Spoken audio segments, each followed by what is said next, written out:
Unfortunately, my mom was a teen mom, wasn't married, had me at 18 years old.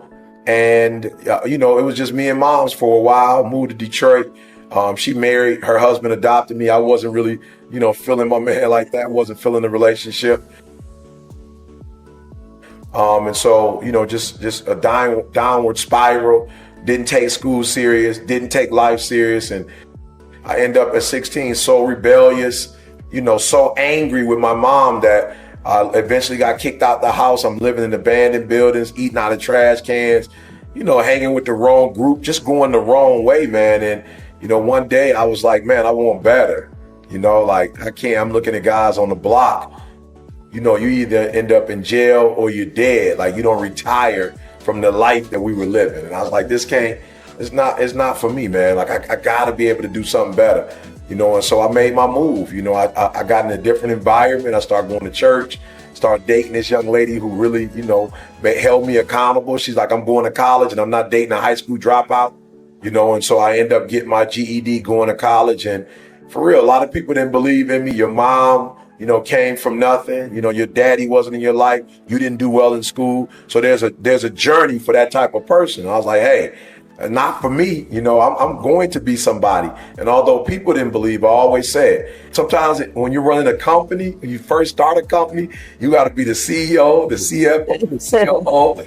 You got to be the administrative assistant, the mail clerk. You got to do everything. Mailman, you got to do it all. And so from my personal life, I became that person for me. And I want everybody to hear this. Now there are hundreds of people, maybe even thousands, I don't know, who believe in me. But it all happened because I believed in myself. So once you invest in yourself, people are willing to invest in you. And I get tired sometimes.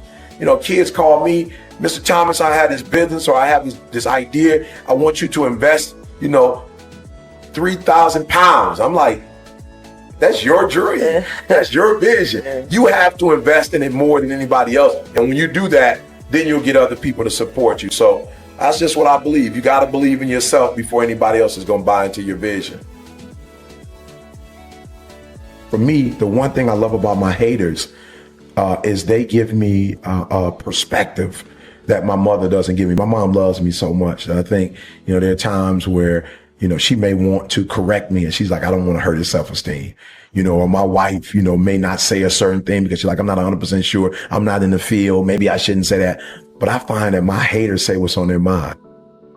And sometimes what they say is real, that there's some adjustments that I need to make, now I don't take their hate and allow it to tear me down, but there are things that they say, about me. I never forget this one guy who was hating on me was talking about how I had 4 or 5 jobs. He's like, he's doing this and he's doing that, and he's doing that. And I thought about it one day. I was like, okay, what is he saying? Now, take away that he's not making his dreams become a reality. And he's jealous about the fact that I'm fearless, that I'm going out here and I'm trying it. Yeah. But there was some validation in what he was saying, in that if you're doing too much and you don't have a solid focus, you may not be getting the most out of your life.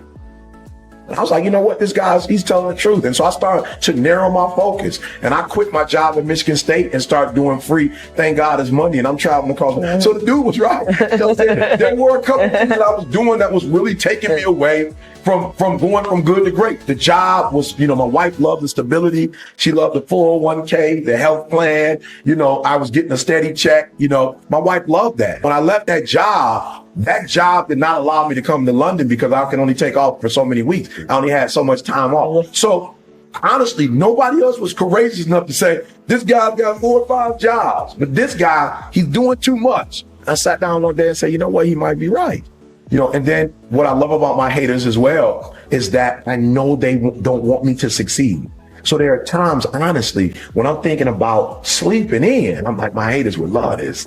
Or making an error. I'm on the road and I'm, thinking about maybe doing something I don't have no business doing. And I'm thinking, how would my hater like to see this in the newspaper? Take this and take this. Put this on the wall. They probably start their own blog and start their own radio show and just talk about, I told you so. I told you he wasn't the father you thought he was, or the husband you thought he was, or I told you he didn't have the integrity that you think that he has. And so those are the 2 ways that I use my haters to push me, to a place where my loved ones, and trust me, my loved ones have supported me, in ways I can't even imagine.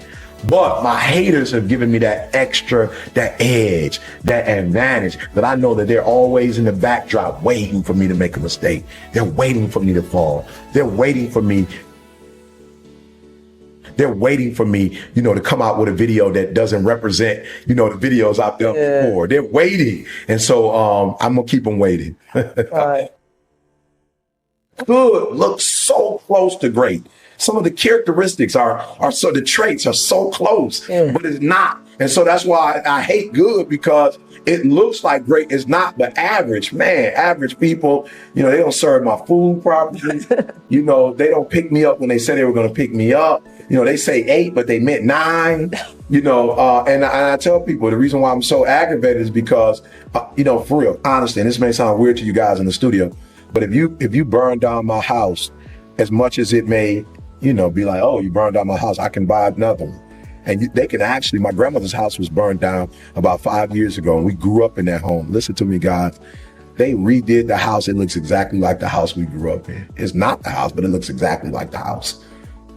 You could take my money out the bank, guys, and I could get a couple more engagements and I can put that money back. But once you take time from me, I can never get that back again. I can never get yesterday back. I can't get it a second back in 2012. I can't get it back. So I take time so serious, because it's the only commodity that once it's spent, you can never regain it. And so average people don't understand the importance of time. And so that's what aggravates me, is that while you're being average, you're dragging me into your reality when that's not my world. And I don't want to live in that world. So I like to hang with great people because they get it, and people who are good transitioning to great, they're not stuck in great. They get it. They understand my passion. They understand. I was with Eric Davis yesterday.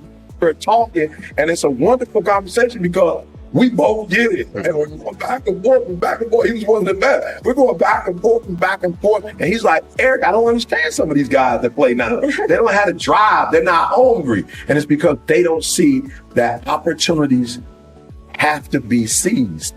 You have to. And so that's why I have a problem with average and good. They frustrate me because their facade, they look to be a certain thing, but in reality, it's not what it appears. Every day in Africa, in the safari, a lion wakes up. Every single day in the safari, a lion wakes up, right? And every single day in the safari, a gazelle wakes up. It says that if you wake up and you're a gazelle, you realize if you're going to survive as a gazelle, if you're going to survive, you must outrun the slowest gazelle. In your mind, you're thinking you got to outrun the fastest lion. That's not the truth. You just got to stay ahead of the slow gazelle. That's it. Every single day when you wake up, whatever it is that you do professionally, you better make sure you're not in the back of the pack.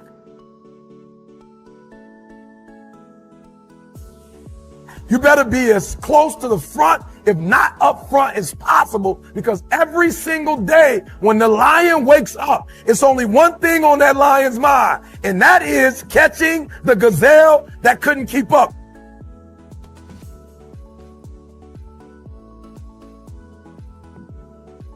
What the gazelle realizes is that the way it operates, that the way it performs, that the way it goes about its daily business is contingent upon life and death.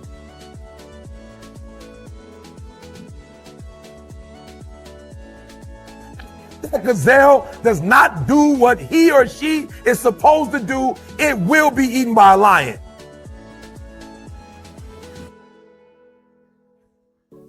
Even if you are a lion, and you have the advantage that when the sun comes up, if you're a gazelle or a lion, you better get to running. Because if you are a lion, a gazelle is still not going to come to you and say, just eat me.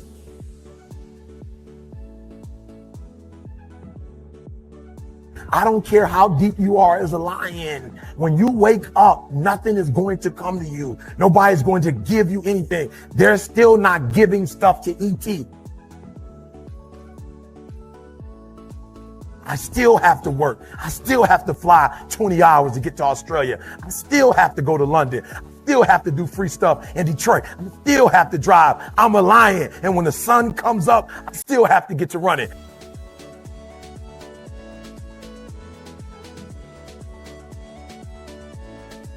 Here's the challenge though. I asked myself when I read that story, that's what's on the surface. I read it and I started asking myself, E.T., what's the difference between a gazelle and what's the difference between a lion?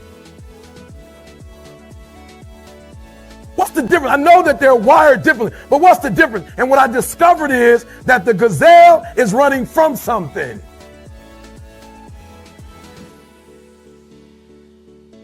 The gazelle is running from something. So as long as the lion is chasing the gazelle is running. But as soon as the lion stops chasing the gazelle, it stops. That's a lot of you in this room. You will run. You'll do what you're supposed to do. As long as you're getting pushed, as long as you're getting motivated, as long as somebody is encouraging you, as long as somebody's coaching you, as long as somebody's pushing you, as long as somebody's prodding you, you're doing what you're supposed to do. As long as somebody's calling you, as long as someone is enticing you, as long as somebody's giving you rewards, you're moving. But as soon as that stops, you stop.